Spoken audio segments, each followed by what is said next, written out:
नमस्कार दोस्तों, एक बार फिर से आपका स्वागत है हमारे चैनल मन की चाहत पर। दोस्तों, संसार का एकमात्र जगत से लिंग केदारनाथ के दर्शन करने के लिए भक्त साल भर इंतजार करते हैं।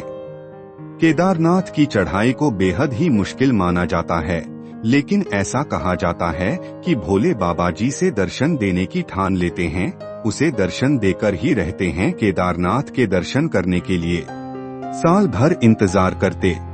केदारनाथ कीचड़ को बेहद ही मुश्किल माना जाता है, लेकिन ऐसा कहा जाता है कि भोले बाबा जी के दर्शन देने की ठान लेते हैं, वो सारे दर्शन देकर ही रहते हैं।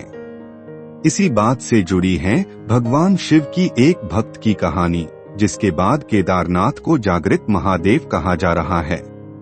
लगा तो चलिए आपको सुनाते हैं वो कहानी जिसके बाद केदारनाथ को जागृत महादेव कहा जाने लगा। ऐसा कहा जाता है कि एक बार एक शिवदत्त अपने गांव से केदारनाथ धाम की यात्रा पर निकला। पहले यातायात की सुविधाएं को नहीं, वो पैदल ही निकल पड़ा। रास्ते में जो भी मिलता उसे केदारनाथ का मार्ग खुश लेता और मन में भगवान शिव का ध्यान करता रहता। चलते चलते उसको महीने बीत गए। आखिरकार एक चमकदार जहां पहुंच ही गया। केदारनाथ में मंदिर के द्वारा 6 महीने खुलते हैं और 6 महीने बंद रहते हैं। वह उस समय पर पहुंचा जब मंदिर के द्वार बंद हो रहे थे। मंदिर के पंडित को उसने बताया तो बहुत दूर से महीनों की यात्रा करके आया है। पंडित से प्रार्थना की कृपा करके दरवाजा खोलकर प्रभु के दर्शन करवा दीजिए। लेकिन वहां का तो नियम है, एक बार द्वार बंद तो बंद। इसके बाद वो बहुत रोया। बार बार भगवान शिव को याद किया कि प्रभु बस एक बार दर्शन करा दो। वह प्रार्थना कर रहा था सभी से, लेकिन उसकी किसी भी ने नहीं सुनी।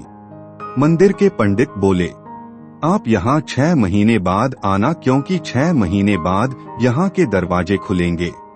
यहाँ 6 महीने बर्फ और ठंड पड़ती है। और सभी जन वहाँ से चले गए। वो वहीं पर रोता रहा। रोते रोते रात होने लगी।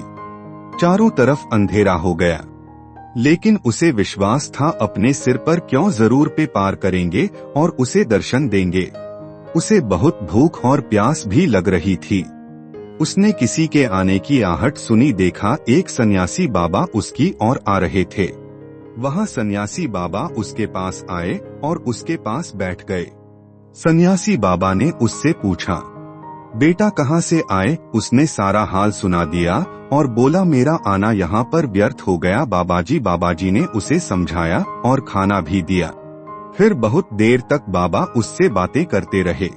बाबा जी को उस पर दया आ गई। वो बोले, बेटा मुझे लगता है कि सुबह मंदिर जरूर खुलेगा, तुम दर्शन जरूर करोगे। बातों बातों में इस वक्त को ना जाने कब नींद आ गई। सूर्य के माध्यम प्रकाश के साथ भक्त की आंख खुली। उसने इधर उधर बाबा को देखा, किंतु वह कहीं नहीं थे। इससे पहले कि वह कुछ समझ पाता, उसने देखा कि पंडित आ रहे हैं।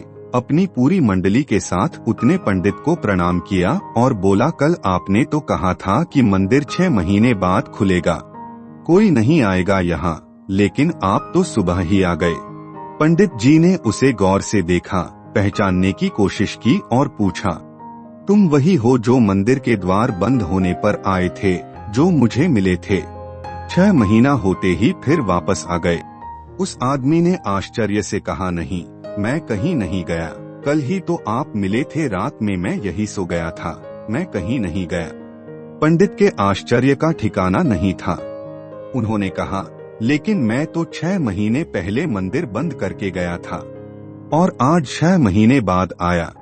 तुम 6 महीने तक यहाँ पर जिंदा कैसे रह सकते हो? पंडित और सारी मंडली हैरान थी।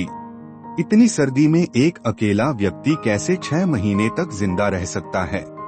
तब उस वक्त ने उनको सन्यासी बाबा के मिलने और उनके साथ की गई सारी बातें बता दी कि सन्यासी आया था, लंबा था, बड़ी बड़ी जटा है, एक हाथ में त्रिशूल और एक हाथ में डमरू लिए निकसाला पहने हुए था।